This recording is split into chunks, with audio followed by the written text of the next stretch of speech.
aproximada a través de los métodos numéricos. Para eso dijimos que tenemos dos formas de realizar esto. Ya es a través de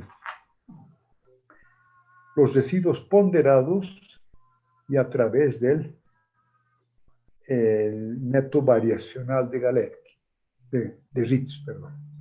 Entonces vimos que ahora solamente vamos a aplicar el método de los residuos ponderados. Ya hicimos, en primer lugar,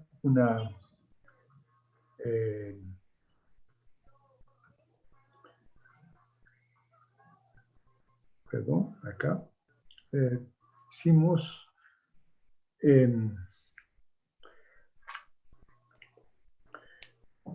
hemos planteado para esta ecuación diferencial de primer orden y con sus condiciones de borde hemos planteado la solución al problema a través de planteando una función prueba y resolviendo esta función prueba.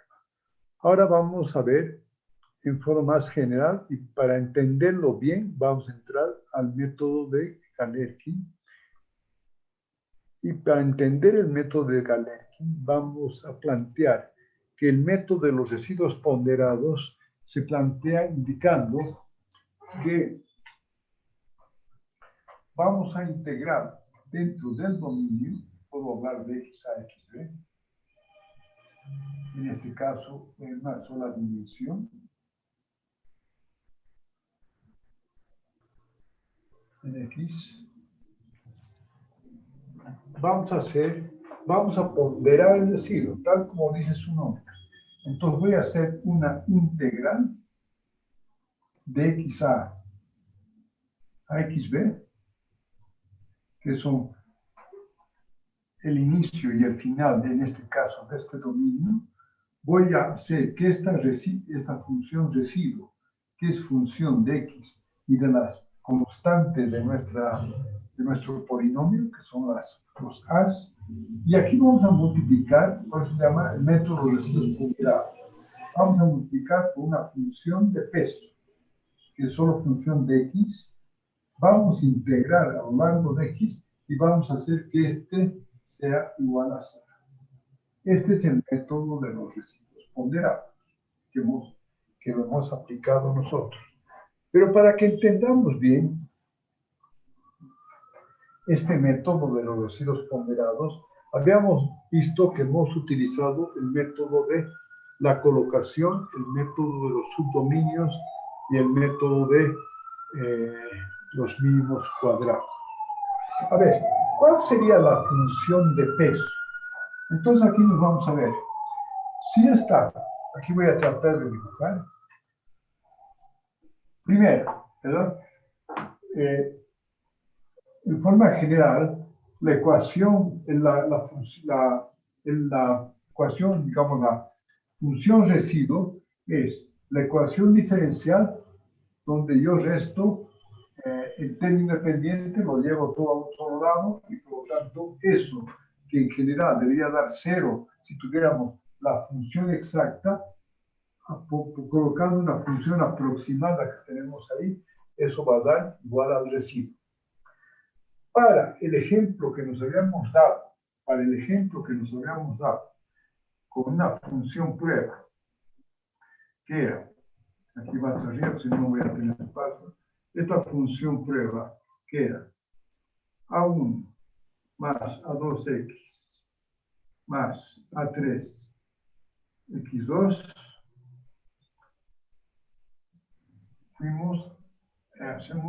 quedamos con dos ecuaciones. Creo que esto era, la que hemos planteado era hasta el x3, ¿verdad? A ver, vamos a revisar. ¿Cómo es? A ver, señor Apasa, ¿cuál fue la función que nos dimos en la clase anterior para analizar? La función prueba. El polinomio, ¿de cuánto era?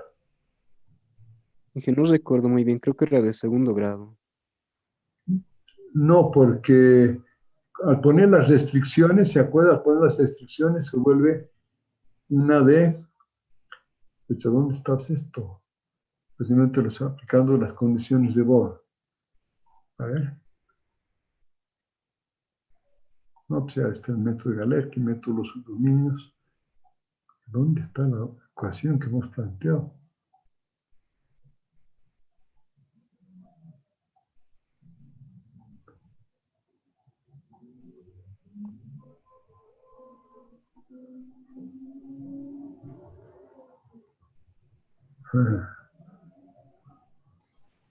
Aquí La está. función prueba creo que de tercer grado. De tercer grado, ¿verdad? Aquí está. Está en la 16, aquí estamos viendo que ustedes tienen estos documentos, es de tercer grado. Creo que aquí estaba bien, de tercer grado, ¿verdad? La que puse acá es de tercer grado. Esta es la función prueba que está en función de XA, que es una función de tercer grado. Y por lo tanto, cuando aplicábamos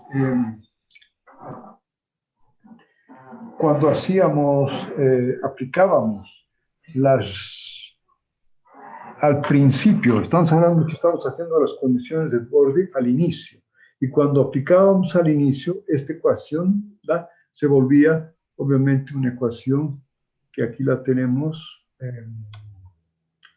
ya simplificada, aplicando esas condiciones. Aplicábamos acá al inicio estas condiciones, y aquí hacíamos que teníamos dos condiciones que tenían que cumplir, que eran las condiciones de borde, que esta suma tenía que ser igual a 2 y esta suma menos un cuarto, aplicando las condiciones de borde.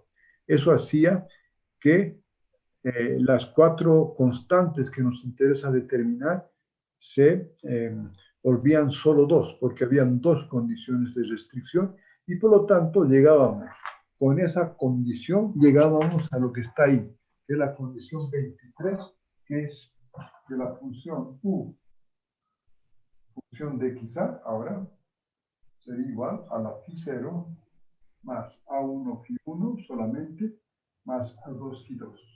O sea, al aplicar las condiciones de borde, hemos llegado que al principio, entonces, llegamos a esta ecuación tal como habíamos visto. Y esta ecuación, la phi1, ahí tenemos la phi0, que es 2, que multiplica un cuarto x menos 1. Entonces, la phi0 en este caso era 2, que multiplica está acá, un cuarto de x menos 1.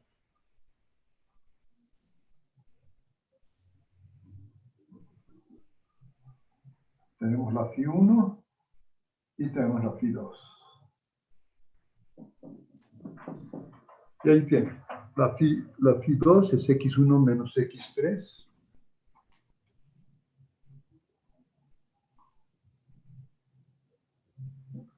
Y la otra es igual a x menos 1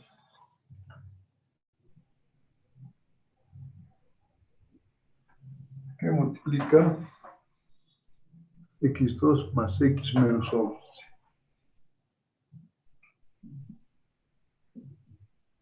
Ya, es eso. Entonces, recapitulando un poco, ¿verdad? Nosotros hemos partido de esta función prueba, pero hemos hecho a esta función prueba, hemos hecho que se cumpla al inicio las condiciones de borde. Al aplicar las dos condiciones de borde al inicio, hemos reducido que tenía cuatro constantes acá, a 1, a 2, a 3, a 4, hay una condición de restricción y por lo tanto hay una dependencia lineal por las condiciones de borde, y por lo tanto ahora solo vamos a tener dos variables de las coordenadas que revisamos, que eran la A3 y la 4, según decimos, pero hemos cambiado el nombre por facilidad y vamos a trabajar con el A1 y el A2, ¿verdad? Y con estas funciones hemos aplicado el método de la colocación, el método de los hitos ponderados y el método de los mínimos cuadrados. Hasta ahí se entiende, ¿verdad? A ver, señor Jordi Cruz, hasta ahí hemos llegado bien, ¿no? No. Esto es solamente un pequeño repaso. Sí, sí, está claro. A ver, señor Grady Poma. Sí, Inge, se entiende. Ya. Ok. Entonces, ahora, para el método, el que vamos a aplicar es el método de Galeri. Entonces, para el método de Galerkin, vamos a hacer y entender, ahora, ya lo hemos hecho, pero vamos a entender estas funciones de peso. Entonces, no sé si se va a ver bien acá, o si no voy a tener que borrar, pero vamos a ver. En el método de, ya, dijimos que acá tenemos la función, aquí tenemos aquí tenemos la función residuo, y esto va a estar en función de x. Ya habíamos dicho, entre los dominios, en este caso 1 y 2, teníamos una función que cumplía, el residuo acá lo cumplía, pero digamos allá no lo cumplía. Acá no lo cumplía. Era porque aquí es la derivada.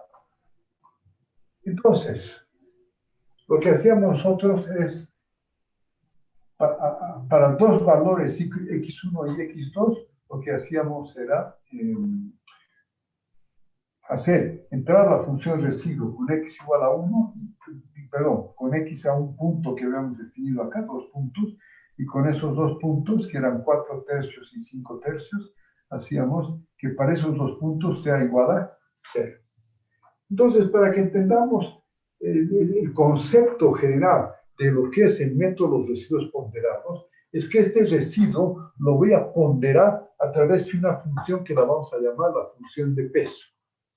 Entonces, en este caso, por ejemplo, en el método de la colocación, ¿cuál sería la función de peso? Vamos a hacer primero para uno y después para otro, porque obviamente como tengo 2 puntos, tengo 2 ecuaciones. Fíjense, ¿qué les parece si yo tengo una función de peso? Esta ya sería la función peso. Esta función peso, ¿qué pasa si hago? No sé si ustedes han escuchado hablar, aquí voy a poner, de la función delta de Dirac. Entonces, ¿cuál es la función delta de Dirac? Es una función que va hasta el punto que yo quiero, que es el x este, viene así, 0, aquí se vuelve 1, baja, y aquí se vuelve nuevamente 0. Entonces, esta función es el delta de Dirac, que es para x igual a 4 tercios. Vamos a hacer que esa función del delta de Dirac sea igual a 1. Entonces, este valor es 1. Si multiplico, fíjense, si multiplico esta función de peso, que la estamos viendo gráficamente, que es el delta de Dirac, si multiplico por esto, si ustedes se fijan que aquí va a multiplicar 0 por todo esto, entonces esto lo va a volver 0. Y entonces solamente va a haber este valor acá, porque todo esto va a ser 0, y todo lo que está acá va a ser 0. Por lo tanto, esto es el método de la colocación, donde las funciones de peso para los valores, y tenemos dos funciones de peso acá, ¿no es cierto? Una para x igual a 4 tercios y otra para x igual a 5 tercios, que es multiplicar la función residuo que está dentro de una integral por una delta de Dirac.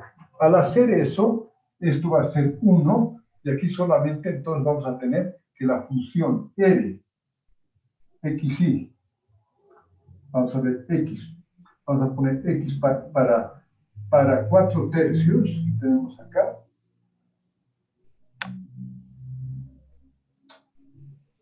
de A va a ser igual a 0. A ver, si quieren repito, pero no sé si se ve el gráfico, este gráfico acá. Si no, lo vamos a tener que borrar y hacer más grande, pero es multiplicar por el delta de Dirac. A ver, ¿Cómo andamos?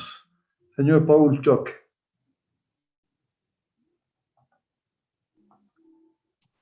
Inge, ¿Sí? no sé si podrías repetirlo otra vez, Ok. la parte de la Voy a función. tratar de buscar acá, a ver las funciones de peso. Acá está, bueno. Pero igual, o sea, vamos a tratar de, en el tablero, porque no sé, si no, no se va a entender muy bien. A ver, voy a tratar esto acá. Bien. A ver, la función peso, fíjase, es lo que llamamos la función delta de Dirac. Significa que para un determinado xy vale 1, ¿de acuerdo? Y para el resto vale 0. Entonces, esta función delta de Dirac es justamente lo que pongo acá. De repente, si lo puedo hacer, ¿se ve el tablero bien acá, señor Paul Choque? Sí, ingeniero, se ve bien. Ya, ok. Entonces, ahora, para que vamos a volver a repetir, fíjense, tengo dos funciones. Tengo la función residuo, que es función de XA, y tengo la función que me voy a poner una función peso. Entonces, para un determinado valor xy cualquiera, en este caso vamos a hacer para x43, la función delta de Dirac hace esto. O sea que se sube para un valor para x igual a 4 tercios, en este caso, vale igual a 1 y después vuelve y es igual a 0. ¿Está clara la función delta de Dirac, señor Paul? Sí, ingeniero, está claro. Entonces ahora, multiplicaremos esta función, multiplicaremos por la función residuo. ¿Por qué es lo que tenemos que hacer? Esta función peso es lo que está acá. Y esta función residuo es lo que tenemos acá, gráficamente. Entonces usted tiene que hacer la integral de x a xb, la función residuo, ese dominio, lo que tiene que hacer todo el residuo, y la va a multiplicar por una función de peso. En este caso vamos a hacer dos funciones de peso porque tenemos dos puntos, tenemos a 1 a 2. Si tuviéramos 10, tendríamos 10 funciones de peso. Entonces tiene que multiplicar la función residuo por la función peso. Entonces, fíjese, cuando esta función residuo multiplico, que es toda esta curva, si esa curva la multiplico por esta otra recta, solo va a ver el valor. Si acá yo tengo la función residuo RI, entonces va a ser esta función residuo por esta función. A ver, este tema sería que la función residuo para x igual a 4 tercios. Y todo el resto sería 0, porque sería multiplicar 0 por esta parte que es esa área, y esto sería por 0. Por lo tanto, al multiplicar acá por esto, por esta delta de Dirac, acá solamente va a haber un valor que va a ser el R 4 tercios de A. Y eso ya no tiene que ver, ya no tiene que ver de la integral de x a x b, solamente porque es eso, solamente ese punto, y por lo tanto eso va a dar 0 cuando hacemos para 4 tercios. Lo mismo cuando hacemos para 5 tercios, y eso también va a dar igual a 0. Entonces, ¿cuál sería la función peso en este caso? La función delta de Dirac. ¿Qué significa? Que dice que para la función residuo, para el valor de 4 tercios, tiene que ser igual a 0, que es lo que hemos aplicado. Lo único que yo quería es que acá lo veamos el concepto para después entender el método de Galerki. No sé si está un poco más claro, señor Paul Choque. Sí, ingeniero, ya está, claro. Perdón, ¿está claro? Sí, está claro. Ya. A ver, señor Limachi. Sí, ingeniero, ya quedó más claro. Ya. Bien. Señor Daniel Casas. Sí, sí, está claro. Ya. Es lo que hemos hecho, ¿no es cierto? Lo único que hemos hecho la función residuo para estos dos valores igual a 0.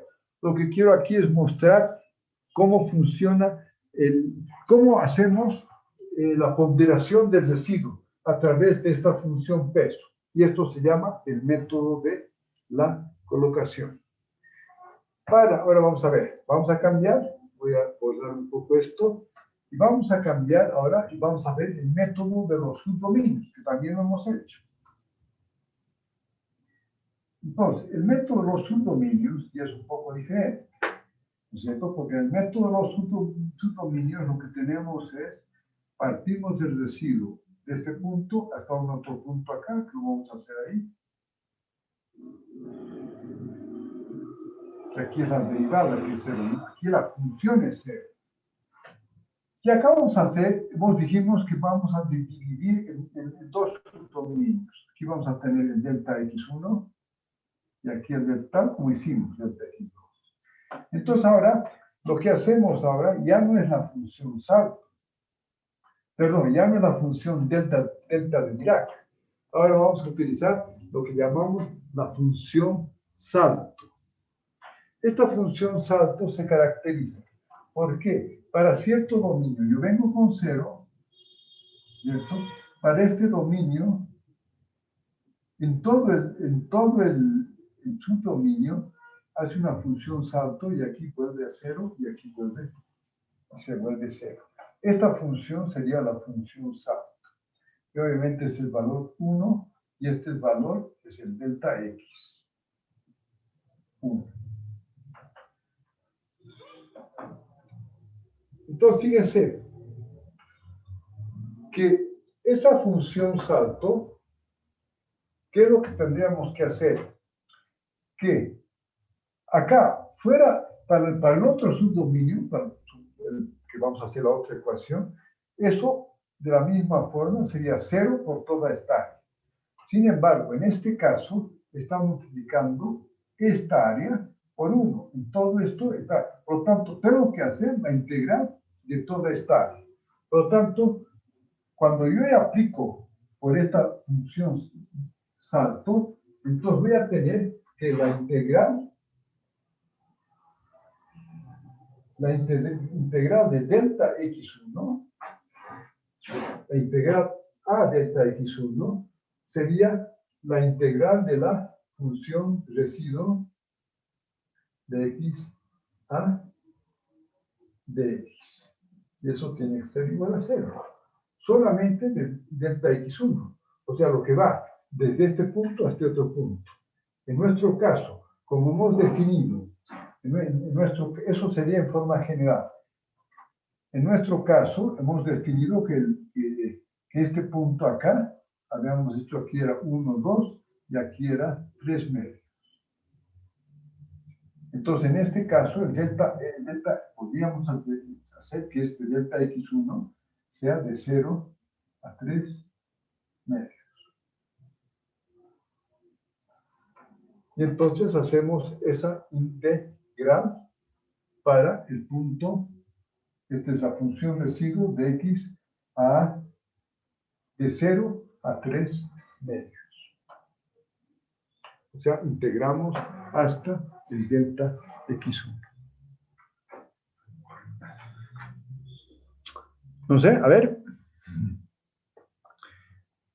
¿Se entiende eso o no?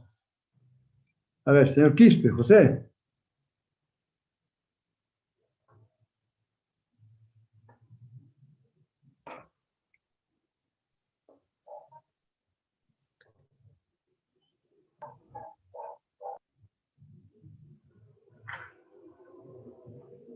No, tiene problemas, señor Quispe, para variar con su audio.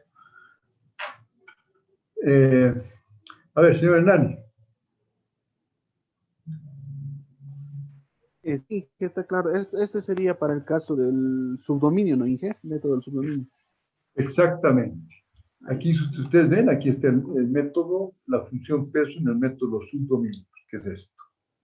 ¿Sí? Y se acuerda que en el método subdominios hacíamos que el integral desde 0 hasta el otro valor tiene que ser igual a 0. Integrábamos esto, ya teníamos, y aquí tenemos dos ecuaciones, ¿verdad? Una ecuación es de 0 a 3 medios, y la otra ecuación, cuando aplico para el segundo subdominio, entonces sería de 3 medios a 2. Este no sería de 0, este sería de 1, perdón, y disculpas, de 1 a 3 medios, porque es el delta x1, de 1 a 3 medios. Y esto me da la segunda ecuación, que sería L de xA de x igual a 0. Por lo tanto, con esas dos ecuaciones hemos resuelto el problema, ¿verdad? ¿De acuerdo? A ver, señor Tarquino. Está claro, ingeniero. A ver, señor Maidana.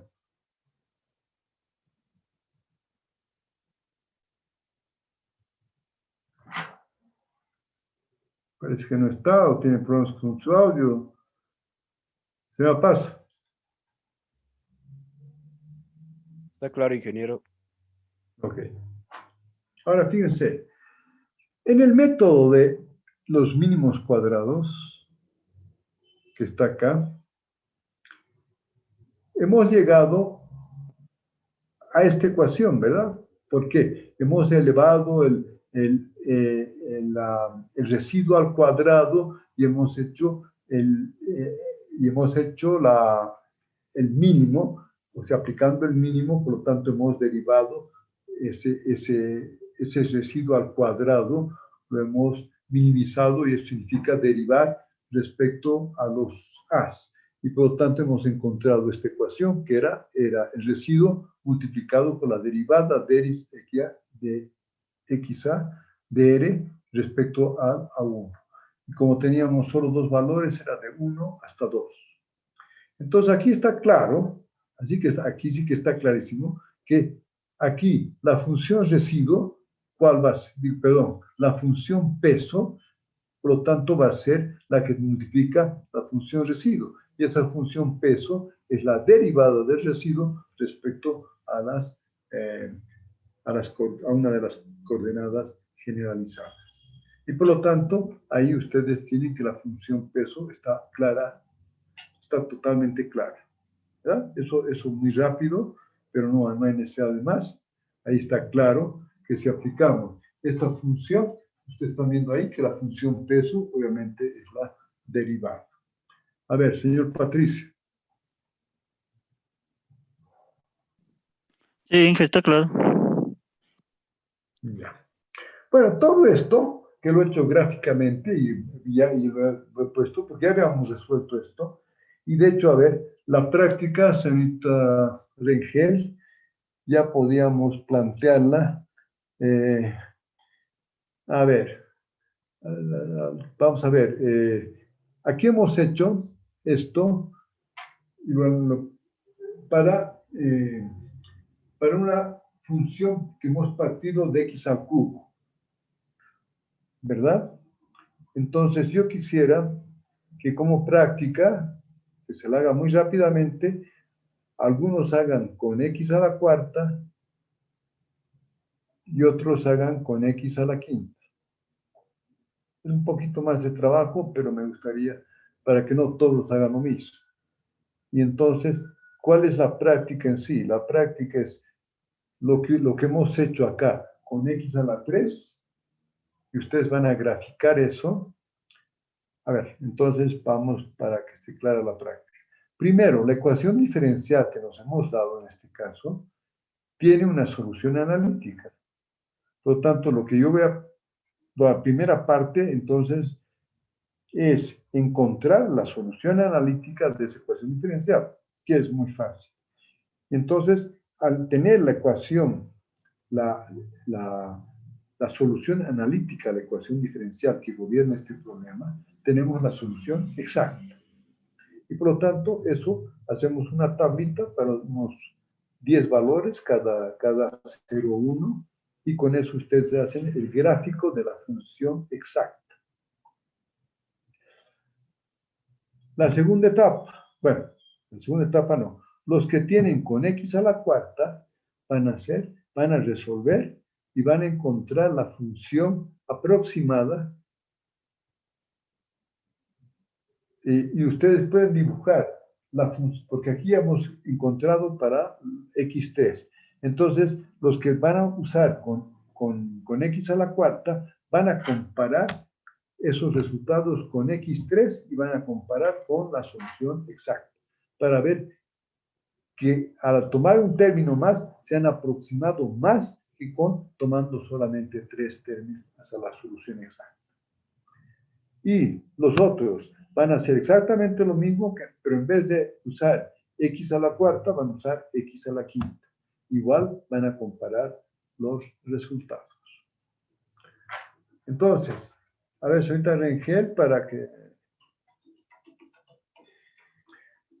Javier, yo lo llamo, estoy dando clases. Ya, yo lo llamo, estoy en clases. Sí, a ver qué es.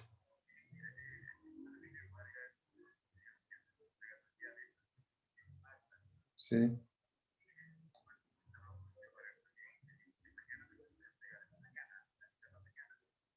Ya. Vamos en la práctica, ¿verdad? Y entonces, a ver, señorita Rengel, somos 21 alumnos, creo ya. Los primeros, ya, los números impares en su lista hacen con cuatro términos y los pares hacen con 5 términos. ¿Está claro?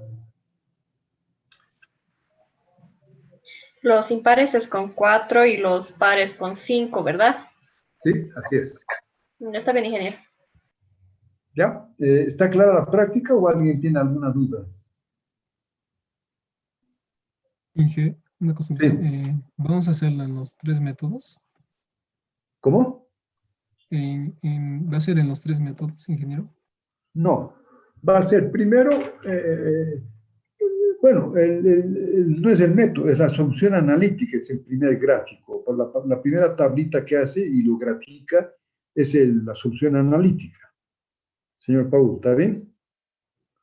Después, Sí, eso sí está. Después grafica nomás esta solución que hemos hecho acá con x a la 3, que ustedes la tienen, ¿verdad? Está aquí, está en los apuntes, ¿verdad? Entonces solamente es graficar eso, para ver cómo se ha aproximado. Y la que sí van a hacer ustedes, o la x4 o la x5, es para ver cuánto más se ha aproximado a la solución exacta que la x3.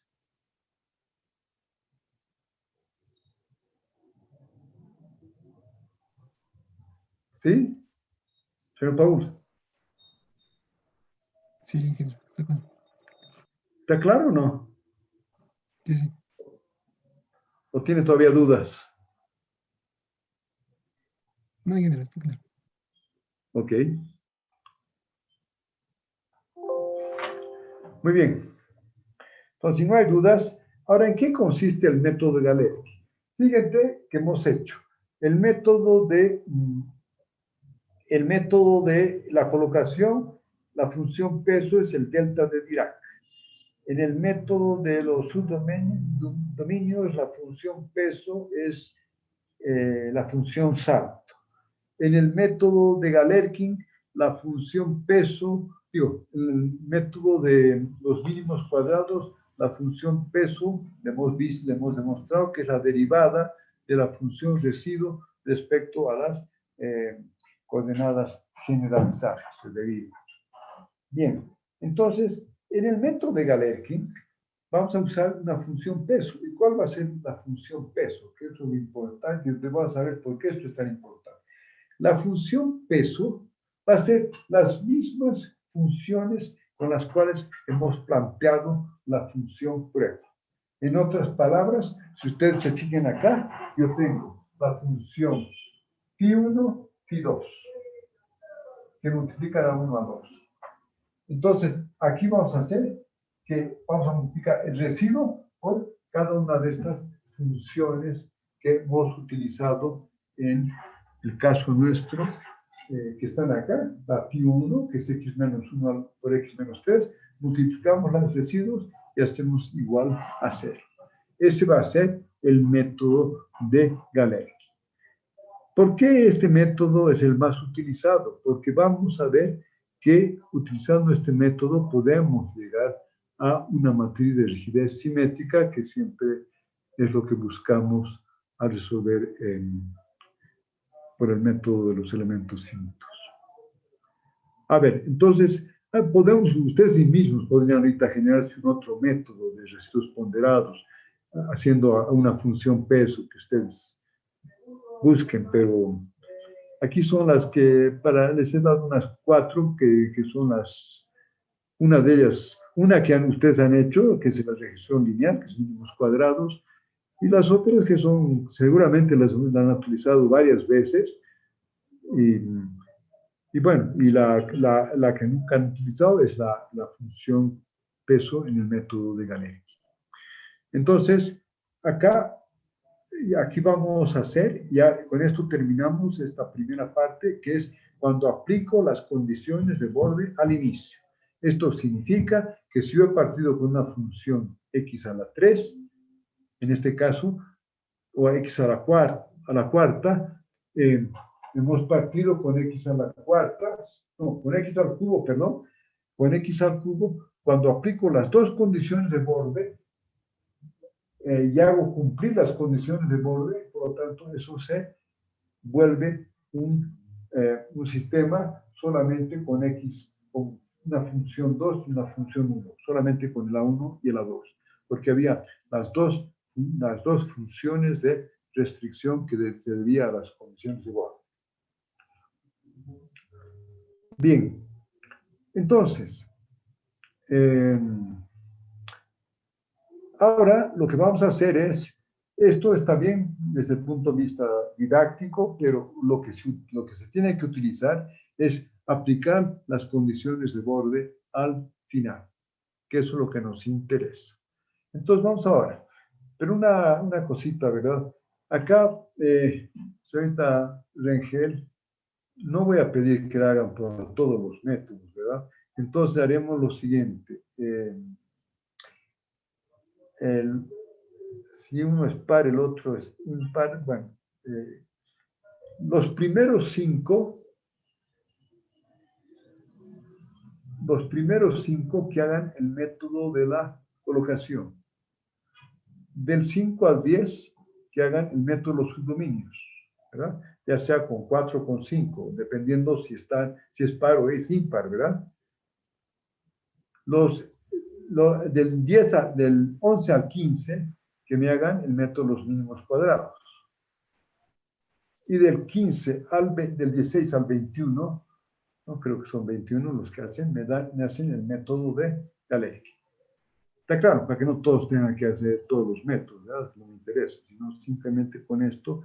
Quiero que alguna vez hagan para darse cuenta que si la función prueba, si la función prueba planteamos con una serie y tomamos todos los términos, o sea, la complejidad, matemáticamente después se puede comprobar que sí vamos a convergir a la solución exacta a medida que tomemos más términos.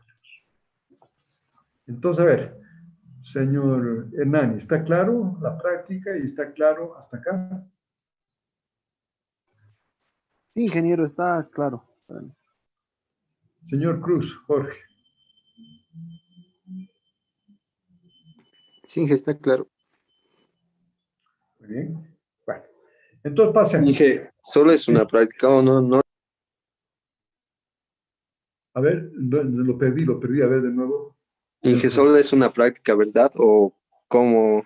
No lo entendí. Es una sola práctica. A ver, ¿usted está entre los primeros 5 en la lista o entre los primeros 10? ¿En cuál? Si está entre los primeros 5 de la lista que tiene la señorita Rengel, sí, José, usted va a hacer con 4. No, usted va a hacer el método de la colocación. Si usted está del 6 al 10, va a ser el método de los subdominios. O sea, solamente va a ser un método. De eso de la gráfica junto con esta más es, o con esa parte no entiendo. Hace rato Pero lo es que escribo ya entiendo. Al hacer esto, usted acá ya hemos hecho la X3, ¿verdad? Ya hemos hecho para X3. Y usted ya tiene la función prueba para X igual a 3. Entonces, si usted ya tiene la función, lo único que usted va a ver, cuánto vale esa función para X igual a 1.1, para X igual a 1.2, para X igual a 1.3, hasta 2, ¿verdad? Y eso lo va a graficar, nada más. Lo mismo, usted va a hacer la solución analítica, va a comenzar con la solución analítica y esa solución analítica usted va a graficar para 1.1, para 1.2, para 1.3, para hasta 2. ¿Está claro? Inge, Ahora, por eso, repito, solo es una práctica en sí, todo eso, ¿no? No sí, son sí. separados. No son separados. Esa era mi duda, Inge. Ya, es una práctica sencilla. No le voy a dar una práctica para que resuelva una ecuación diferencial elemental y la grafique. Esa es la primera parte de la práctica. Comparar con X cuando toma 3 términos es la segunda parte de la práctica, y cuando usted compara con la gráfica va a tener la solución exacta, la solución para 3 términos y la solución para 5 términos. Si le toca 5 términos, entonces usted ahí va a saber, ahí usted va a ver exactamente cómo se va aproximando, especialmente si hace la tabla, ¿no? Porque gráficamente a veces ya según los dígitos decimales ya no van a poder graficar. Pero bueno, ¿está bien? Ahora, señor Quispe, ¿está bien? José.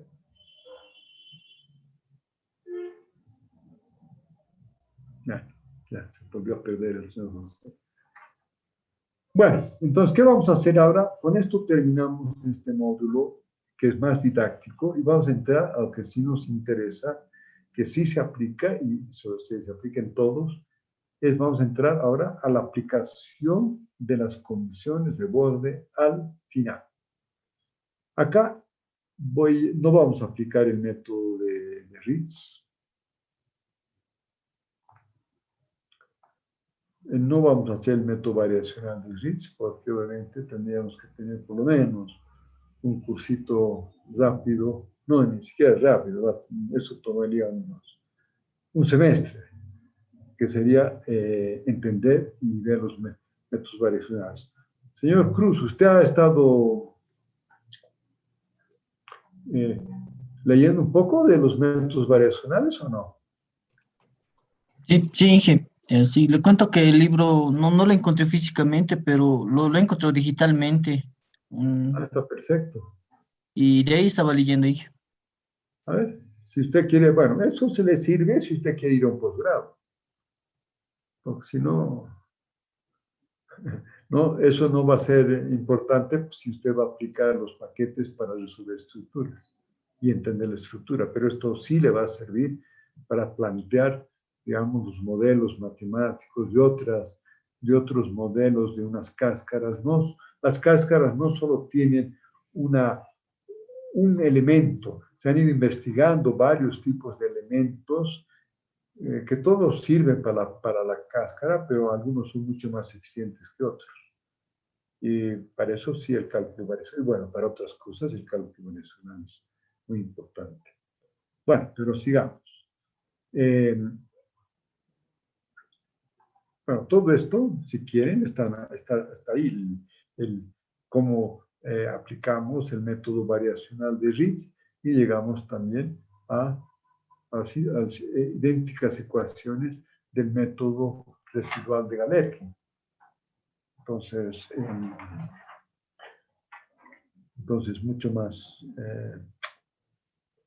mucho más elegante, ¿no?, ir a través de los métodos variacionales, pero aquí lo que queremos es ver cómo se resuelven estructuras.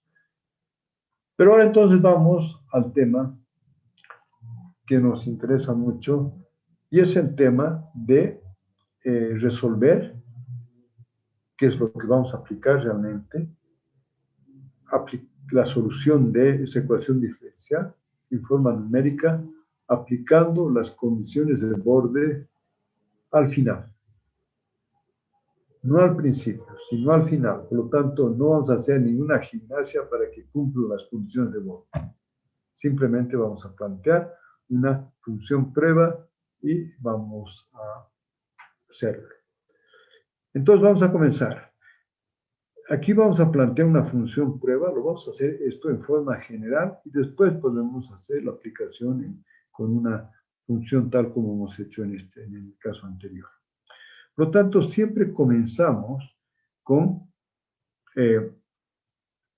una función prueba que van a ser las funciones de una serie multiplicadas por los parámetros o por las coordenadas generalizadas, que son los parámetros que multiplican las funciones conocidas de una serie que vamos a considerar.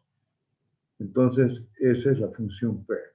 Que así, siempre la barrita acá para indicar que es una función aproximada. Entonces, vamos a aplicar en forma general, vamos a aplicarlo para para poder comparar con la misma ecuación diferencial que nos hemos propuesto, ¿verdad? Para poder además comparar después con el resultado exacto, ya haciendo a través de la aplicación al final, las condiciones de borde, colocándolas al final. Por lo tanto, estas condiciones de borde nosotros las vamos a colocar definitivamente al final, no al principio. Por lo tanto, acá el paso 1, vamos a ir un poco por pasos para poder un poquito estructurarnos un poco mejor. Entonces, el paso 1 es que el residuo, bueno, tenemos el residuo. El residuo, ya lo hemos visto, es llevar simplemente, entrar con la función prueba que vamos a entrar, que es esta función prueba, y por lo tanto, al no ser exacta, vamos a tener un valor que va a ser diferente de 0, y por lo tanto, eso va a ser el residuo. ¿De acuerdo? Bien. ¿Y cuál es el método que vamos a utilizar? Ahí sí que vamos a utilizar solamente el método de Galerki. Entonces, el método de los residuos ponderados de Galerki es que entre el dominio XA y XB vamos a multiplicar el residuo por la función peso. Y la función peso no es nada más que las funciones phi1, phi2, phi3 de la función prueba que nos hemos dado. Por lo tanto, esta es la forma como vamos a resolver este caso por el método de Galerki, utilizando el método de los residuos ponderados, aplicando las condiciones de borde al final. ¿Hasta ahí estamos bien? Señor Guzmán.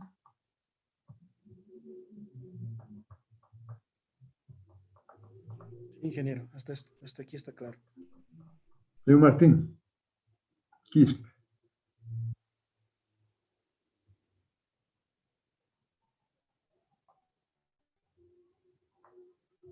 Sí, hay problemas siempre con el señor Martín o... Bueno, señor Totumiri, ¿usted está ahí? ¿Está claro, señor Totumiri? Ya, ok. Entonces vamos.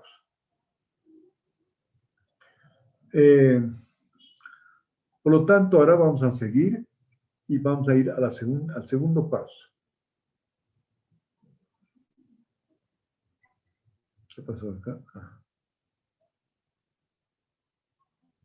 Ahí está el paso 1, ahora vamos al paso 2. Aquí. Bien. Ahora, el paso 2, bueno, supongo que ustedes se acuerdan de lo que es integral por partes, ¿no sé? ¿Para qué se usaba la integración por partes? A ver, señor Limachi. ¿Alguna vez usted ha aplicado integración por partes o no? Sí, ingeniero. ¿Y se acuerda para qué más o menos usted hacía la integración por partes? Se utilizaba cuando teníamos producto de funciones dentro de la integral. Ya. En este caso, fíjense, para que entendamos por qué, dónde queremos llegar, es que si usted se fija acá, esta función u es la derivada de las funciones phi. ¿verdad? Porque si voy a reemplazar u por las funciones phi, entonces la derivada va a ser la derivada de las funciones phi. Y cuando vuelva a derivar, voy a tener la segunda derivada de las funciones phi. Y eso voy a multiplicar por las funciones phi. Y ahí es donde no voy a, primero, tengo la segunda derivada y además el producto no voy a conseguir que sea simétrico porque voy a multiplicar la segunda derivada por las funciones. Aquí va a ser, al hacer esta segunda derivada de las funciones phi, voy a multiplicar por las funciones phi. Entonces, la integración por partes es para disminuir la derivada más alta, de pronto ya no tener la derivada segunda, y para que tratemos, y lo vamos a ver al final, que vamos a llegar a plantear un problema que nos va a dar un sistema de ecuaciones simétrico, ecuaciones diferenciales. Entonces vamos a hacer el ejemplo de los metodologías ponderados, asumiendo dos funciones, como acaba de decir, una función f y una función g, ambas funciones. Entonces, si nosotros derivamos la función, el producto de las dos funciones f por g respecto a x, voy a tener la derivada de f respecto a de x por g más f por la derivada de g por dx. ¿Ya? Una vez que hemos hecho esto, vamos a integrar ambos lados, vamos a integrar en todo el dominio. O sea, vamos a tener ya una integral definida entre xa y xb. Entonces he derivado y voy a integrar este producto y eso va a ser igual a la integral de cada uno de estos dos términos, que es la integral de xa a xb de df por g, df de x por g, y esta va a ser f por dg de x. Entonces, el lado izquierdo, obviamente, si he derivado integro, entonces lo único que va a hacer ahí va a ser que esta derivada entre el lado izquierdo, ¿no es cierto? Va a ser, simplemente va a ser, esta integral va a ser, una vez que integramos, vamos a tener el producto entre los dos límites xa y xb. ¿No es cierto? Como aquí he derivado y ahora estoy integrando, obviamente que me va a dar la derivada de este producto y me va a dar entre estos dos límites el fg. La derivada de fg estoy integrando, por lo tanto me va a dar el fg entre xa y xb. Bien, ahora esta integral de x de hasta acá, que es este término, tiene que ser igual a este término, ¿no es cierto? Bueno, aquí no, perdón. Aquí lo que estoy haciendo, que es obviamente es la fg para este valor de xa y menos ese producto para xb. Ese sería el lado izquierdo. Entonces ahora vamos a seguir viendo qué pasa con el lado derecho, que está acá. Esta ecuación que la habíamos visto, que es df, acá. Si ustedes se fijan acá, el df, aquí, este dfg por dx o cualquiera, tomamos este, y llevo este término que es ya fg entre xa y xb, y llevo este otro valor, lo llevo al lado derecho, que sería la f de g de x, que esta es la ecuación 9. Ahora, lo que hay que ver es, aplicamos ahora esta ecuación 9 que hemos visto acá, en la ecuación 9, en la ecuación 5. Y esa ecuación 5 está acá. Acá, ¿verdad? Entonces tengo que aplicar a este integral. Entonces, lo que tendríamos que ver ahora, en esta ecuación, ¿qué sería G y qué sería F? Para que logremos esta ecuación acá. En otras palabras, acá, esta derivada de F por G debería ser igual a esto. Y entonces sí ya podríamos descomponer esta, que es esto, digamos, en estas dos ecuaciones. Entonces, fíjense, aquí justamente tengo esta integral aquí, que es la 10, ¿verdad? Esa parte de la 10. Entonces, yo quiero, y además multiplicada por phi, yo quiero saber cuánto vale G y cuánto vale F. ¿Alguien se anima para ver si estamos entendiendo?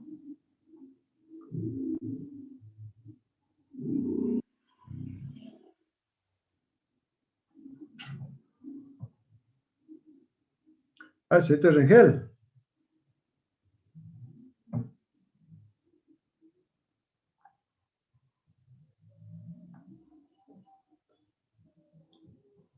¿Escucha, no, señor Rengel? Sí, ingeniero, lo escucho. No estoy segura, ingeniero. A ver si me pasa. Ingeniero, F podría ser la función phi. F, usted dice que F sería la función Phi. phi, por lo tanto, ahí, Sería lo demás. bueno, sería, no, pero como F si es la función phi, ¿está? Y entonces, ahí sería la derivada de phi, sería, pero aquí no me daría esto, ¿verdad? No, porque aquí me va a dar la segunda derivada de la función, ¿verdad? Aquí es la segunda derivada de la función. Un momentito, perdón, a ver, vayan pensando. Acá, si G es la función phi y la función...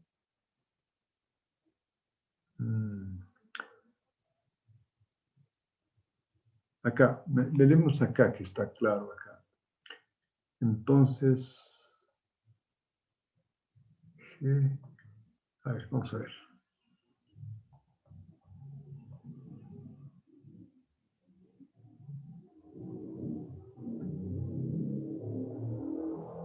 Acá. Entonces, vamos a seguir. Entonces, esta función que está multiplicada, la podemos poner de esta forma, ¿verdad? O sea, dentro de lo que teníamos acá, que es acá, es... esta función sería la derivada. Este primer término es este acá, ¿verdad? Que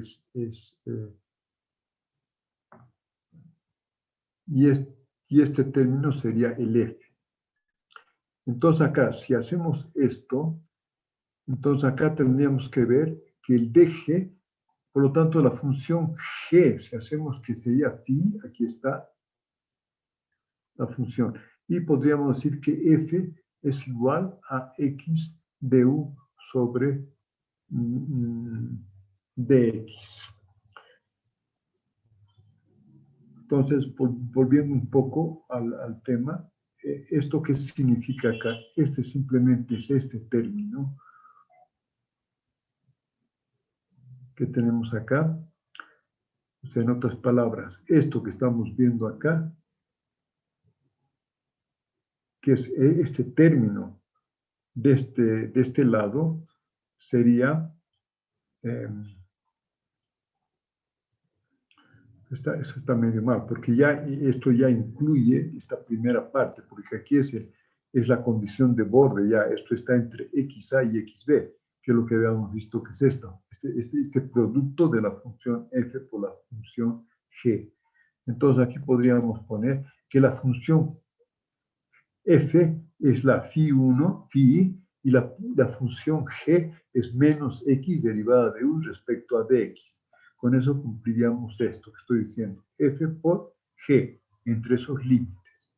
Por lo tanto, si ponemos que la función G es igual a phi,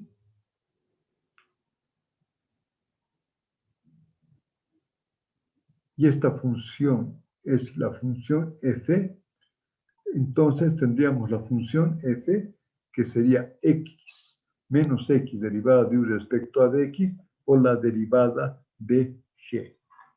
En otras palabras, no sé si se ve todavía el tablero bien o prendo la luz para que podamos ver o está claro esto.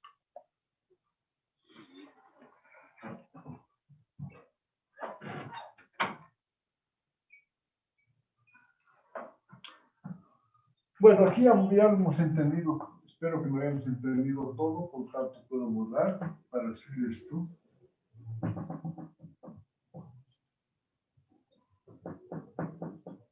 Entonces vamos a ver aquí para que esté comprendido.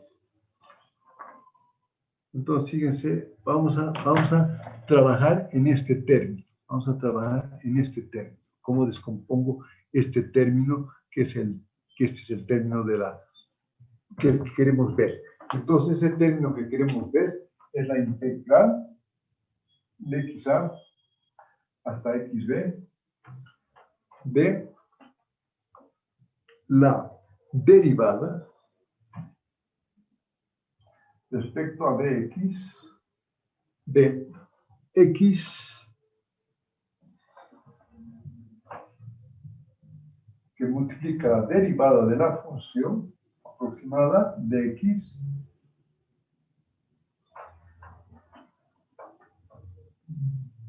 multiplicado por phi, y esto de x. Vamos a tener tantas ecuaciones cuantos phi tengamos, ¿verdad? Y eso depende de cuál es el grado de nuestro polinomio. Bien. Entonces, esto es lo que quiero que comparemos. Esto es con lo que teníamos que la ecuación 9, la ecuación 9 que teníamos es lo que habíamos hecho, la integración por partes. La ecuación 9 decía que la integración por partes era xp con esas dos funciones, y entonces tendríamos df, la derivada de f respecto a dx multiplicado esto por g, por la función g,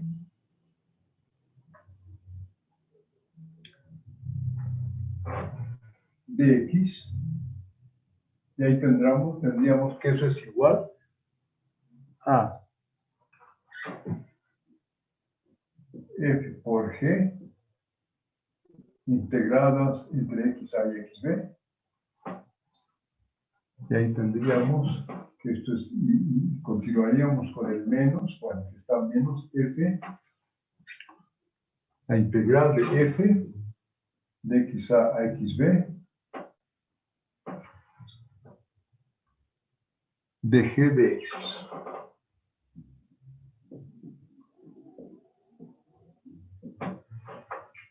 Bien, ahora fíjense, queremos esto para poder llegar a esto que nos va a permitir encontrar lo que queremos.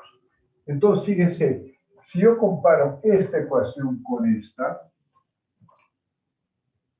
entonces lo que podríamos decir acá, que esta función acá, si yo digo que esta función es f y esta función acá es g,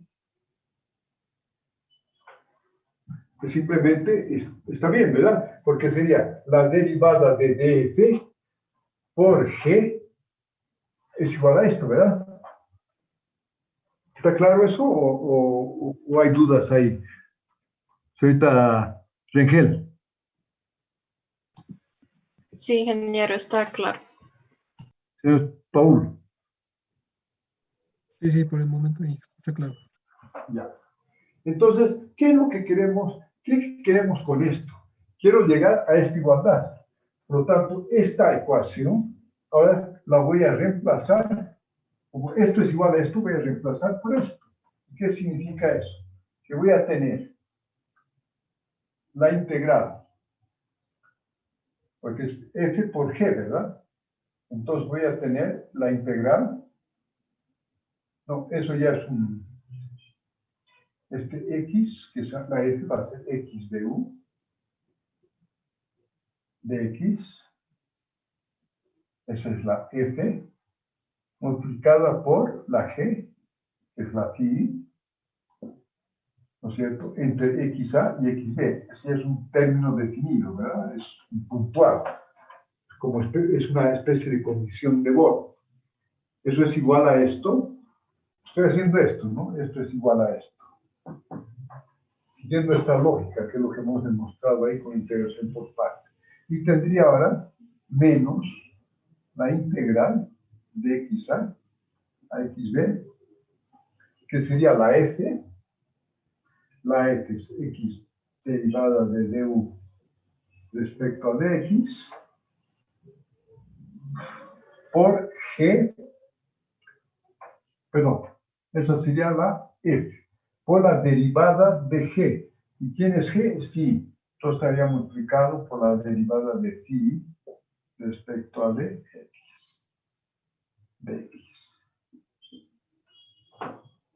Entonces, fíjense que con esto, ¿qué hemos logrado? Primero, al hacer esta integración por partes, he encontrado un término definido que es una condición de Born, que está acá. Bueno, aquí vamos a multiplicar por un menos para que sea un poco la función de flujo como condición de Born. Pero lo importante es esta, porque aquí van a estar porque esto va a ser un término, función de Born. Aquí es donde voy a tener todas las funciones phi, porque esto va a ser i variando de 1 a n, porque si tengo n funciones, voy a tener n de estas ecuaciones. ¿Cuál es lo importante de esto? Que fíjense que ahora la derivada de u es la serie, pero todas las series son phi1 más phi2 más phi3 más phi4 en función de los parámetros. Por lo tanto, aquí voy a tener solamente la derivada de phi. Ya no voy a tener la derivada segunda. Y aquí tengo la derivada de phi. Por lo tanto, he conseguido dos cosas acá. Una es puntual. Ya he conseguido una condición de Born, que vamos a ver que es importante. Y esta derivada de todas las funciones phi va a ser multiplicado también por la derivada de phi. Por lo tanto, aquí, en esta simplificación, ya no hay la derivada segunda, como si tuviera que resolver esto. Porque si hacía esto, aquí está la derivada segunda de las funciones phi. Y con eso hemos logrado bajar el nivel de la derivada y hemos logrado una condición de borde. Y entonces, si ustedes ven ahora, ya tenemos esto y tenemos acá la ecuación que es para i variando de 1 a n. Esto se ha entendido, ¿verdad? Señor Limachi.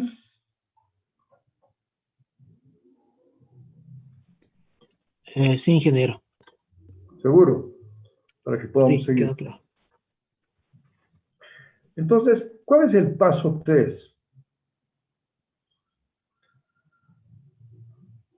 El paso 3 es sustituir ahora en esto que hemos hecho por la integración por partes, que está acá, ¿correcto? Que está en el tablero también.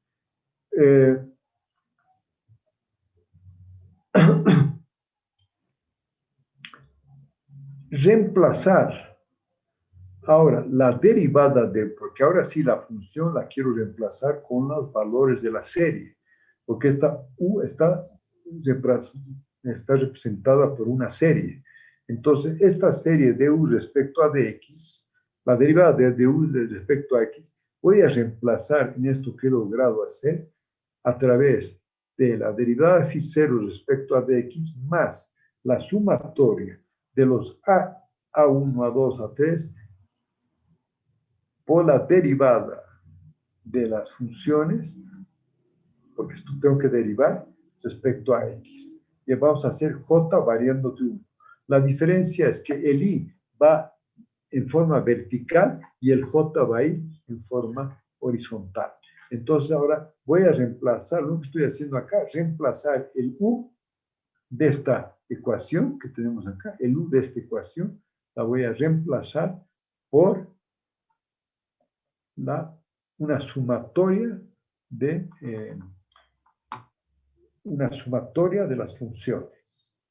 Y con esa sumatoria de las funciones voy a reemplazar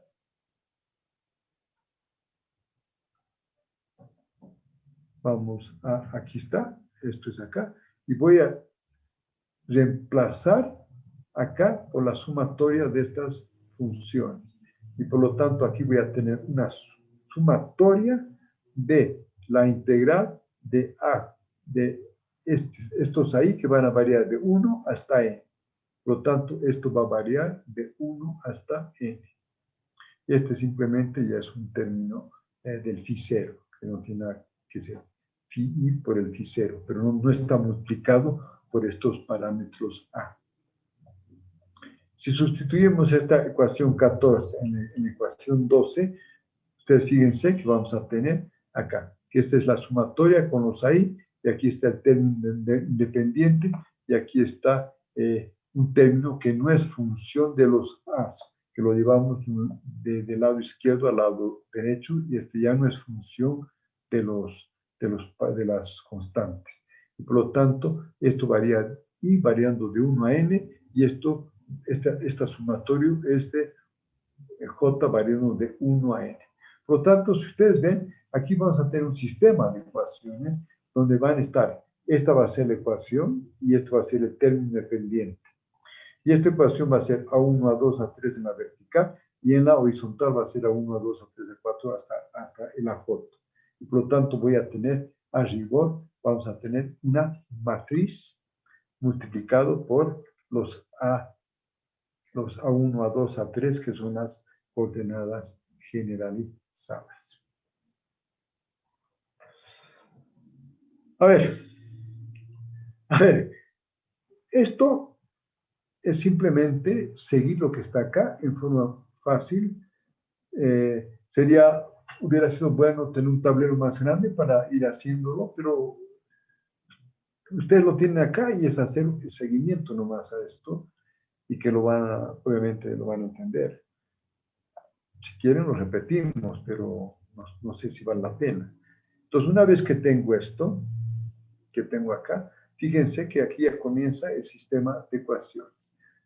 ¿Por qué? Porque tengo para i igual a 1 y aquí ya tengo, comienzo a variar. El i queda aquí 1 y el j es el que comienza a variar. J1, J2, J. Al variar el j, la función es la derivada de phi 1, aquí es la derivada de phi 2, aquí hasta la derivada de phi n. Entre x1 y x2, y estas multiplicadas por a1, a2, a3, a4, hasta an. Y eso es igual al término independiente. Eso es para i igual a 1. Para i igual a 2, lo mismo, y para i igual a n, exactamente lo mismo. Entonces, ¿qué significa cuando ya hacemos esto? Esto lo podemos poner en un sistema matricial, y entonces usted tiene acá la derivada phi 1, phi 2, multiplicado por el A1, más la derivada de esto multiplicado por phi 2, y aquí esto por phi n. Por lo tanto, lo que estamos mostrando aquí es un sistema de ecuaciones multiplicado por las constantes, por las coordenadas generalizadas A1, A2, A3, y eso es igual a este término independiente. Este término independiente, después lo vamos a poder analizar un poquito más. Este es el 2 sobre x al cuadrado, que sería el término independiente inicial de la ecuación diferencial. Acá se genera, al hacer la integración por partes, una condición de borde, y esta multiplicación por d phi 0 es que la función phi 0 no está multiplicado por un parámetro, por lo tanto lo llevamos al término independiente. Y finalmente,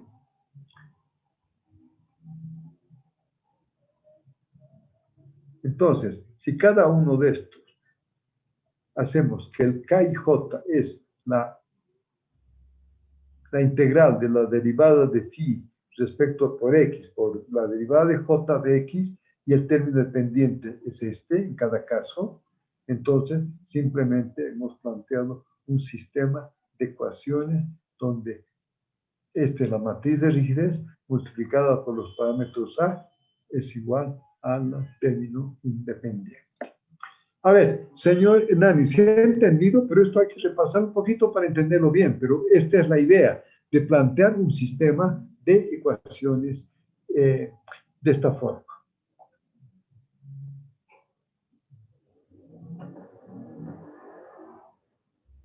Señor Nani.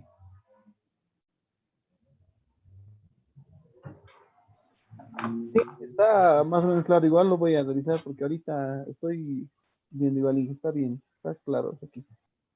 Está bien, yo sé, la parte matemática sí, ¿no es cierto? Pero el concepto es el que me interesa, ¿verdad? Porque esto ustedes lo leen y tenemos que hacer cada uno de los pasos, pero es simplemente llevar de un lado al otro. El concepto está, ¿por qué hacemos la integración por partes? Para poder tener esto, fíjense.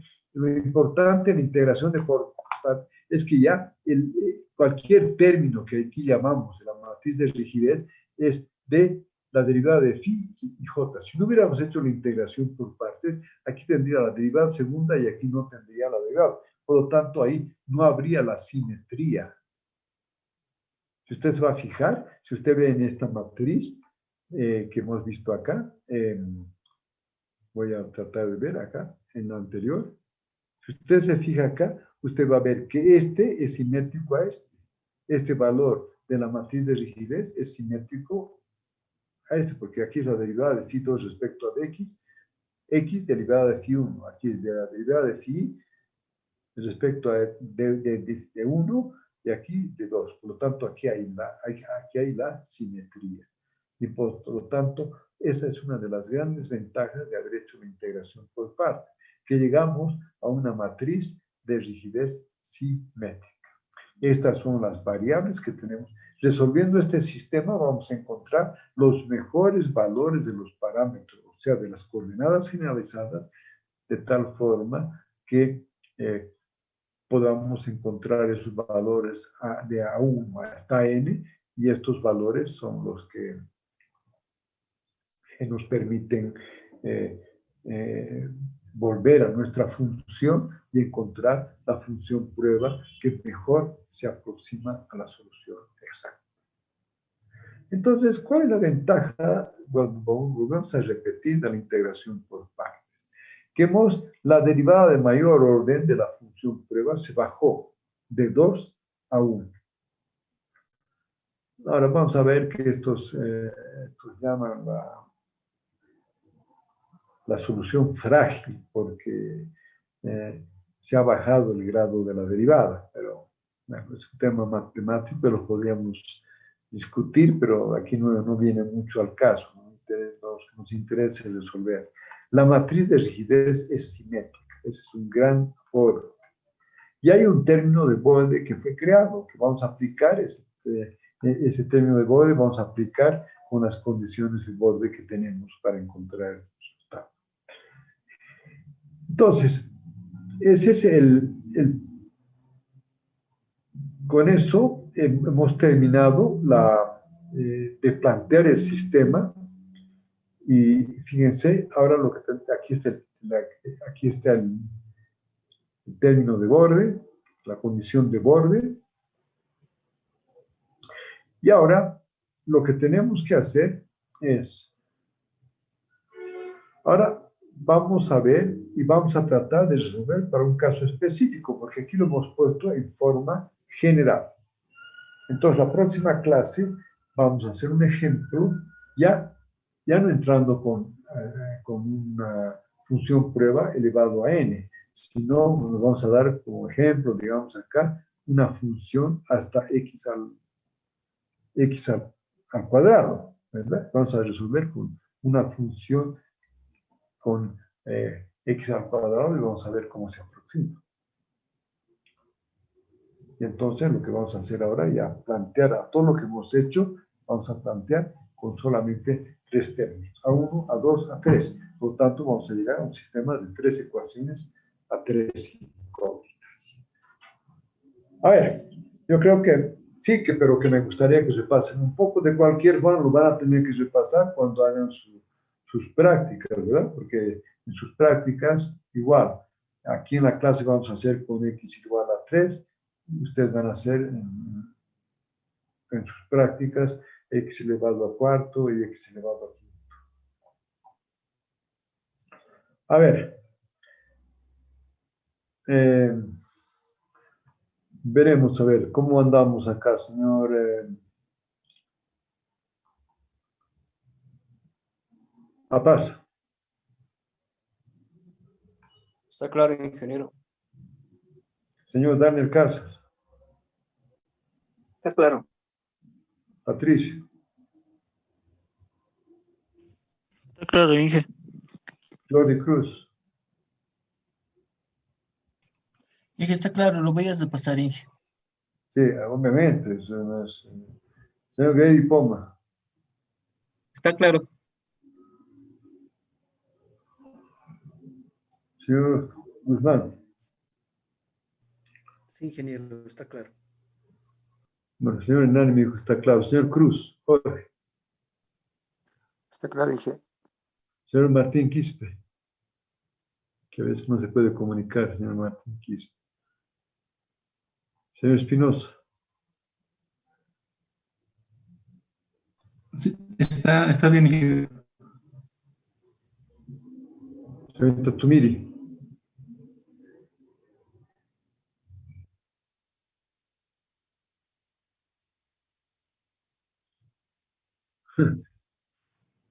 ¿Cómo es, señor Tatumiri? No consigue. Ahora sí.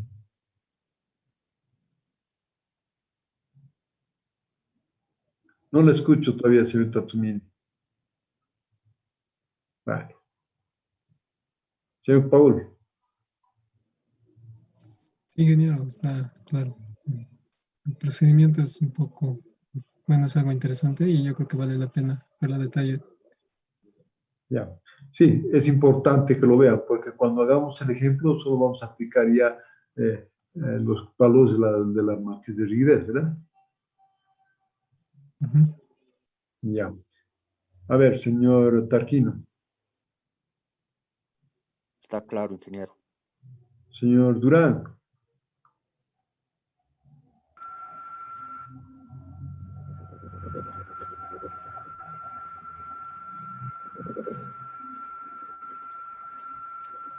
Oh, señor Durán igual es otro lío.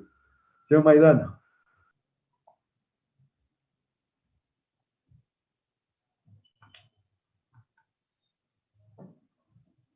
Tampoco está. Señor Tarqui Maidana. Bueno, a ver,